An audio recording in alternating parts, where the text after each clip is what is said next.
looking for a drug offender. The only problem? It was the wrong apartment. In this raid at 1 a.m., the police forced their way into the apartment, as police officers do serving a warrant, startling Brianna's boyfriend, Kenneth Walker, a UPS employee and legal firearms owner, who, upon being startled, protecting his woman, opened fire on the perceived home intruders. Now, when Kenneth opened fire, he injured a police sergeant.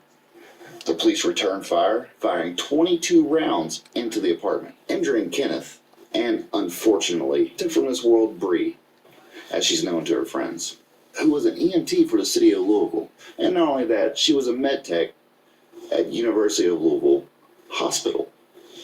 Now, in this raid, they were looking for a drug offender.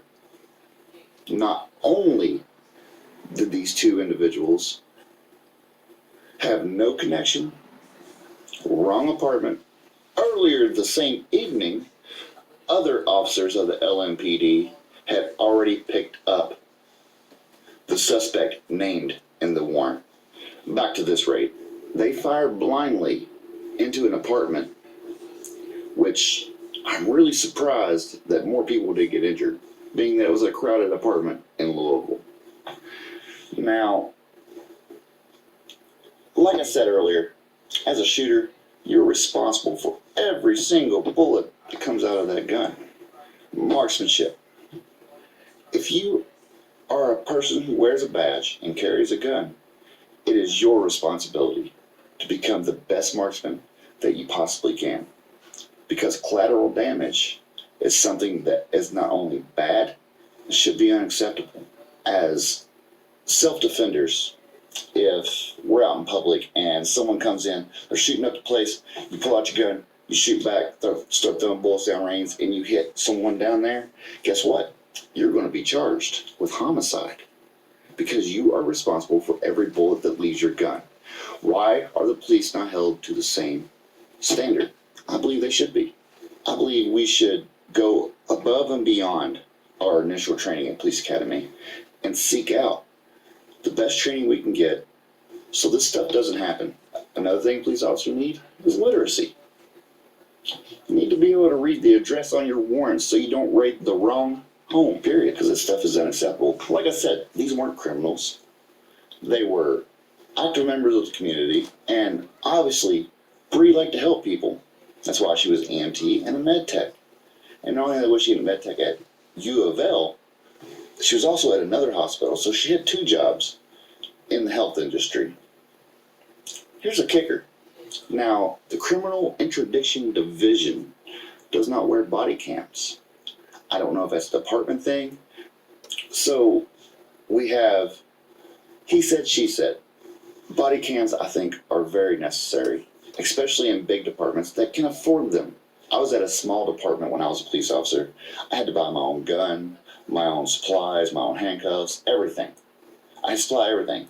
On top of that, only made $8 an hour. It's different with these big police departments, like Lexington and Louisville and places like that, because they have these huge budgets, and body cams are a part of that budget. Now, we've run into a problem with this case because the neighbor who overheard it said she heard gunshots firing and then Kenneth yelling for help. The police say that they announced themselves as police officers and then started receiving fire once they came into the apartment, which, I don't know. It's he said, she said. That's why body cams are necessary for stuff like this. I don't know if it's to protect the police officers. You know, it's part of that police officer Bill of Rights bullcrap. Like I said, you need to hold yourself to a higher standard. The police and the citizens the tensions are so high. Now, more than ever, as police officers, you need to have good public relations. Get out there, talk to communities. You're not better than the person on the street because you wear a badge. You are a public servant. You are trained. You took an oath. And you are responsible for your actions. Now, I'm going to try to talk to one of Bree's family members and get a little bit more information, and I'll update you later on that. But I got to say, if I'm not a criminal and I'm doing everything I'm supposed to do. I'm dotting the I's and crossing the T's. And someone kicks my door at 1 a.m., you know, you're going to protect your family. Or at least any of you worth your own salt will. And the police really messed up here, and they're not taking responsibility for their mess up. Now, according to the chief of police of the Louisville Metro Police Department, they are undergoing a public integrity investigation regarding this shooting. Now, will more information come out later? Yeah, probably. Will they exonerate themselves? Sadly, more than likely. Even though they were completely at fault, they had no business being in that apartment. They had no business kicking in that door. Be a man. Take responsibility for your actions. Another controversy from this case. Kenneth was charged with attempted murder on a police officer. Now, a Louisville judge dropped his bond from $250,000 to home incarceration. Now, this judge's decision has made Fraternal Order of Police President Ryan Nicholas very angry. He's quoted as saying, "Not only is Kenneth a threat to the men and women of law enforcement, but he also poses a significant danger to the community that we protect." Now, I'm not sure I agree with you there, because Kenneth was a law-abiding gun owner. And he wasn't shooting at people. He was home asleep. You came into his apartment with guns, unwarranted. He opened fire, you returned fire. Taken away from this world, his girlfriend. Officers gotta live with that. Now let me know what you think in the comments below. This whole case is an absolute cluster, and I don't think it's going to get any better. But anyway, I will catch you guys in the next one, and I will update you as soon as possible. Until then, stay safe and stay free, America. I wanted to take a couple minutes, get everybody caught up to speed on what's going on in my life. I've been getting a lot of questions, and figured I'd just make a second video and answer some of the things that I've been receiving. I first wanted to say I'm humbled by the response that my video got. It's been viewed millions and millions of times. People all over the country have been calling me, texting me, sending me emails, comments, and the overwhelming majority of it has been positive. And so I think that's pretty cool, because my whole thought process on making that video was trying to bridge the gap between law enforcement and the public. And I've seen both sides with open arms willing to embrace that. And I think that's a step in the right direction. So that's pretty cool. One thing that I've seen come up over and over in the comments, and I've been in emails sent to me, is, are you going to get in trouble? What happened to you? Or is there any discipline any discipline taking place? And so I figured I'd take a chance and give you a little synopsis of the last 3 days of my life after posting that video. So I posted the video on Tuesday, was it May 5th?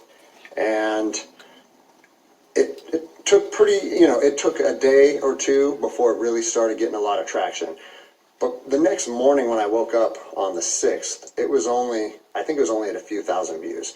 And I had received a message from my command saying, "Wow, Greg, what a powerful message.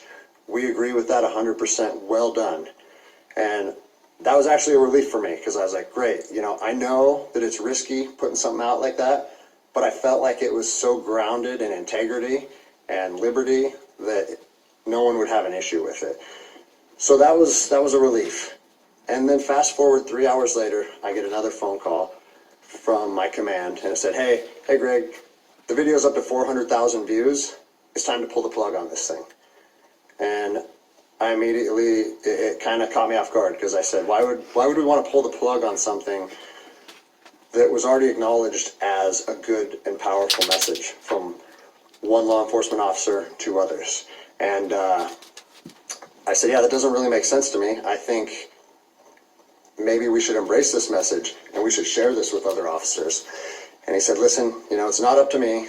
I have been directed to tell you to take the video down, and I need to know if you're going to take the video down. And I said, no, I can't take the video down.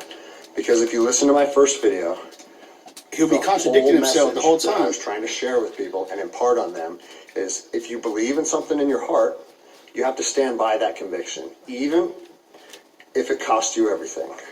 And like I said Bro, this dude last got nuts, time, I have man. 3 little kids. I have this house. I have another house. I cannot afford to lose my job.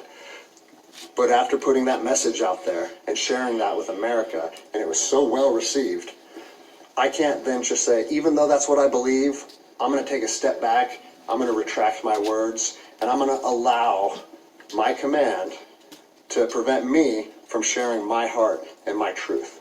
And I said, so with that in mind, sir, I can't take the video down. Damn. And, you know, I didn't know where this was going to go. And I immediately started thinking about, what are they going to try and gig me on? You know, what did I do wrong? What policy did I violate? And I got called back a couple hours later.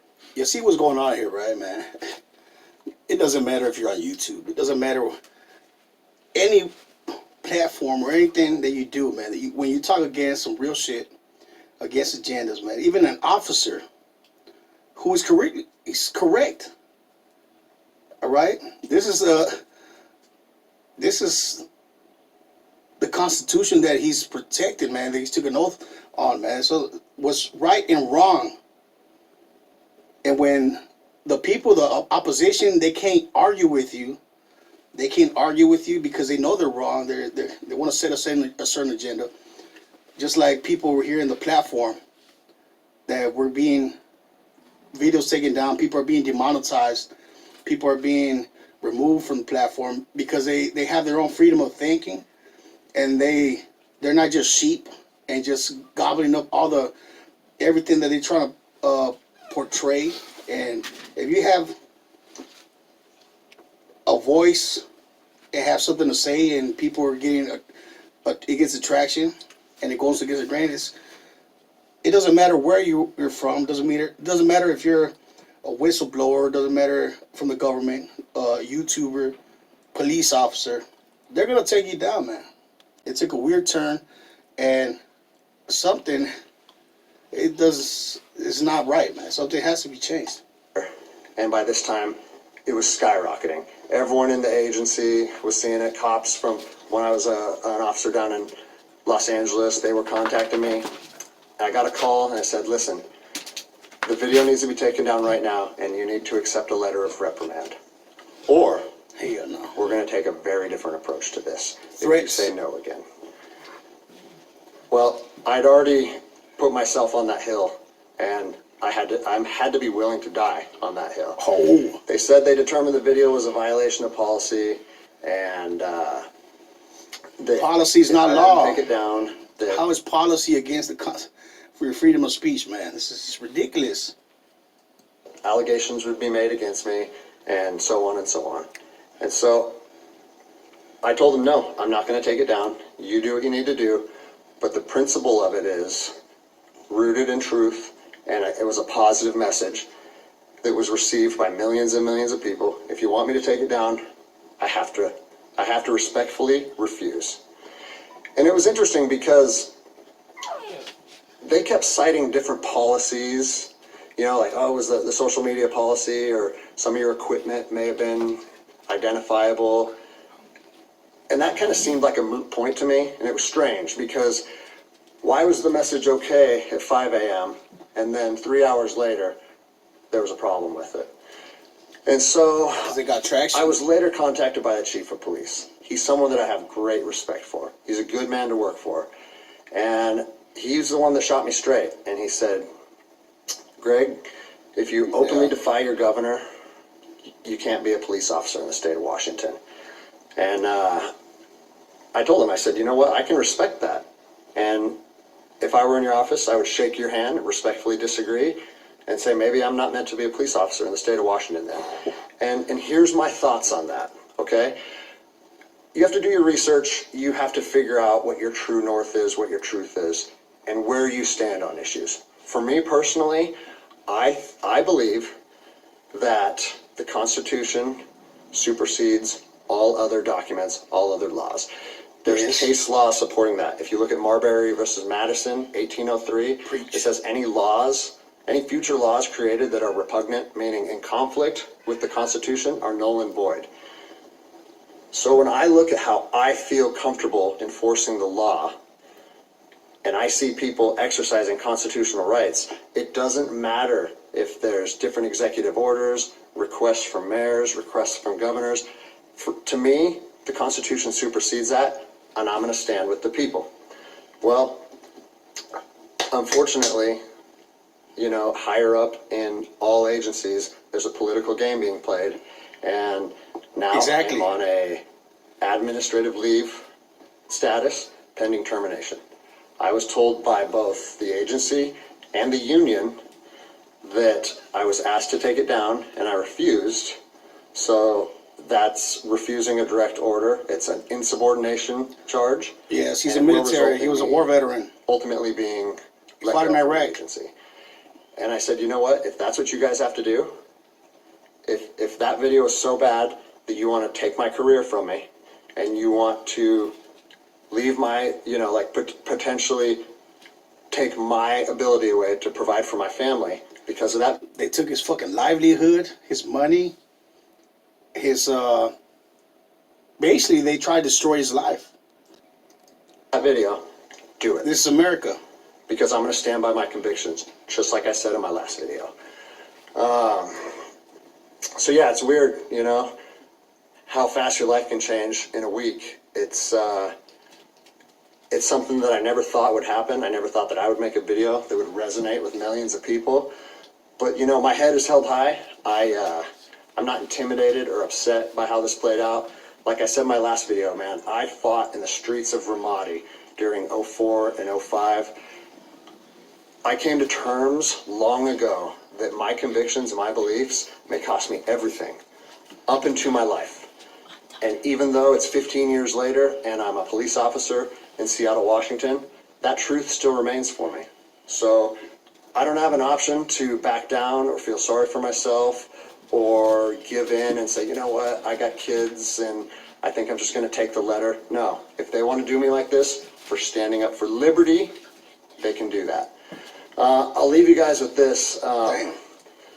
You know, it's on to the new adventure for me. I've been doing different things my whole life, and I'm actually excited, to tell you the truth. If you know of anyone accepting resumes, hit me up, because I might need it in the near future. But, you know, I've always wanted to circumnavigate the globe on a sailboat, so maybe it's time to chase that dream. Anyways, I appreciate all the support, guys. Damn. Take care. All right, guys.